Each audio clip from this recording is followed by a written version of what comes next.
early this morning. One person died on the scene. The other 4 people were taken to area hospitals. Now I'm going to step out of the way because this is still quite an active scene here. This is along Woodlawn Drive, right across the street from the Woodlawn Branch Library, and you can see evidence markers are just lining the ground here as detectives work to try to piece together exactly what happened here. The focus of the investigation seems to be around that white Hyundai vehicle right now that you'll see the detective looking at and taking notes at the moment. We see a couple of bullet holes through the front windshield of that vehicle. We also see glass on the ground on the other side. That would be the driver's side.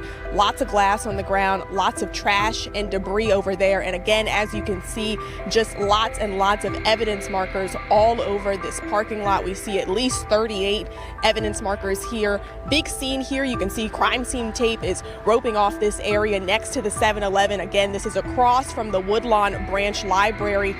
Police vehicles are blocking off one of the lanes here as you approach this, but traffic is still moving by just fine. A business owner next door did tell me that around just after 4 this morning, he did hear continuous gunshots, and that's right around the time police say that this happened. We're still trying to piece together again what happened here, why it happened, and who did it. We don't have any information at this hour on any suspects, but again, we are working to learn more, and we will bring you updates.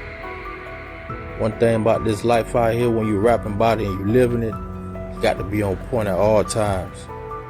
Because your life ain't going to be the same as everybody else. You can't walk to that store like everybody else.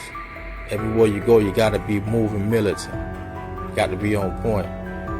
Now, Bandhunta Jugg, his life came to an end early Saturday morning, coming from a club. And one thing about it, when you coming from these clubs, man, you got to be on point.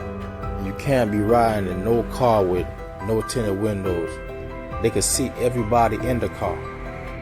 Now, you decide to stop at a 7-Eleven, don't know for what. You know, you had your car back then. Yeah, that was a smart move, but it's not so smart when you're not paying attention and you let these niggas creep up on you like that. Now, it looks like a car or 2 stopped in front of them and either shot from inside the car, or they stopped in front of them, jumped out and ambushed the car, leaving them with little time to react.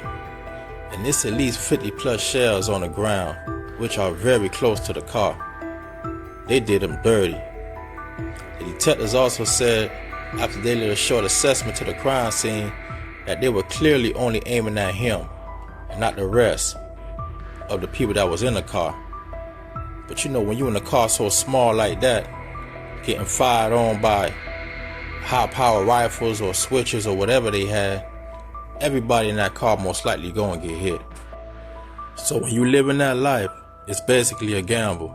No different from rolling the dice throughout your daily life. Long live Judah James, Stepper.